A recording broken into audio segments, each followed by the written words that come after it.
Hello everyone.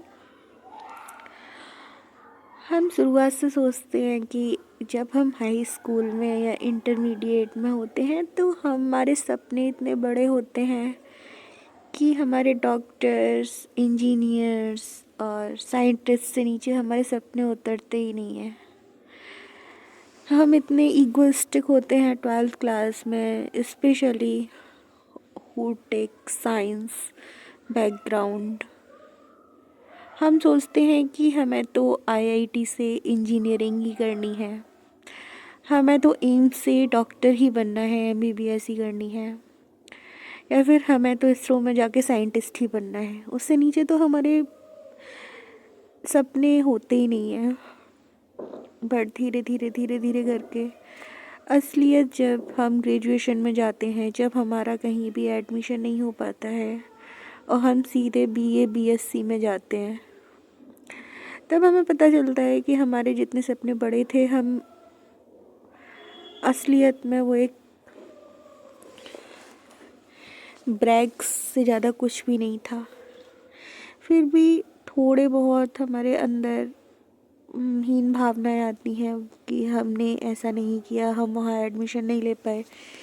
फिर भी क्या करते हैं कि हम अपनी तैयारी अच्छे अच्छे इंस्टीट्यूशंस के लिए जारी रखते हैं और अपना ग्रेजुएशन करते रहते हैं कि कोई बीएससी कर रहा है, कोई बीकॉम या कोई बीए।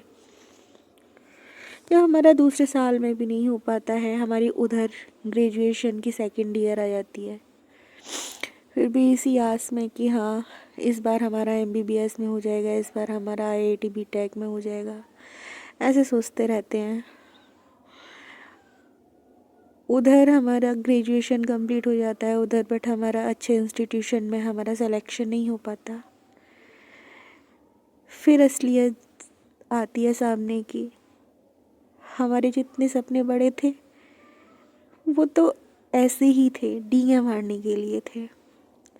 अब ग्रेजुएशन कंप्लीट हो जाती है, अब हम पीजी के लिए सपने देखने लगते हैं कि चलो वहाँ कुछ नहीं मिला तो यहाँ पे हम अच्छे से पोस्ट ग्रेजुएशन करके पीएचडी करेंगे अच्छे इंस्टीट्यूशन से। अब हमारी पोस्ट ग्रेजुएशन भी हो जाती है, अब हमारा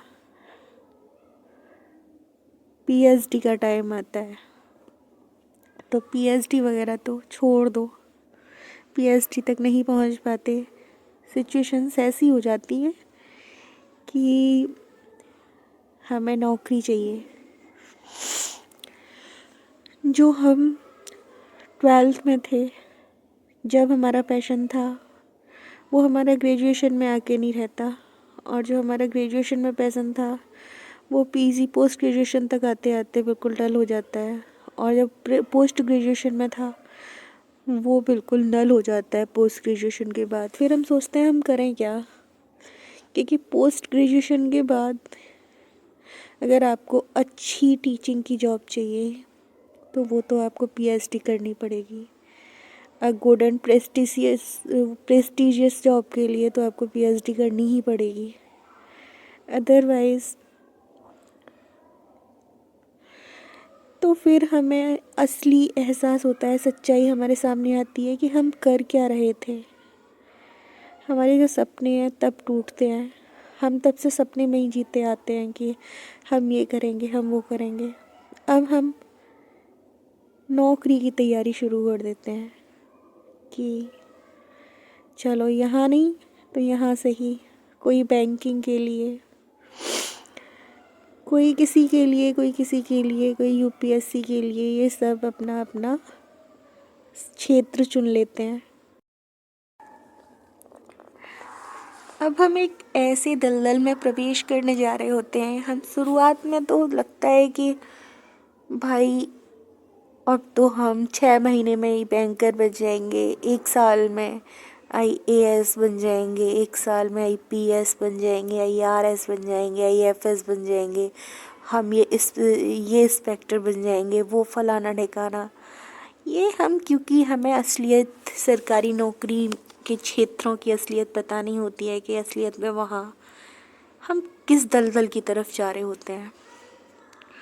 घुस जाते हैं बड़ा, शुरू शुरू में बहुत ज़्यादा एक्साइटमेंट होता है ना, तो इसलिए हम वहाँ पे चले जाते हैं। धीरे धीरे करते हैं, पहला पेपर हम देते हैं थोड़ी कुछ बहुत पढ़ाई करने के बाद में। तो वहाँ पे तो फ्लो में पहला पेपर देते हैं और बोलते हैं अरे ये तो कुछ भी नहीं है, तैयारी नहीं थी इतनी अच्छी, अभी तो हमने तैयारी शुरू की है। धीरे धीरे करके ये साल तो हम इसे तो चुटकियों में निकाल देंगे।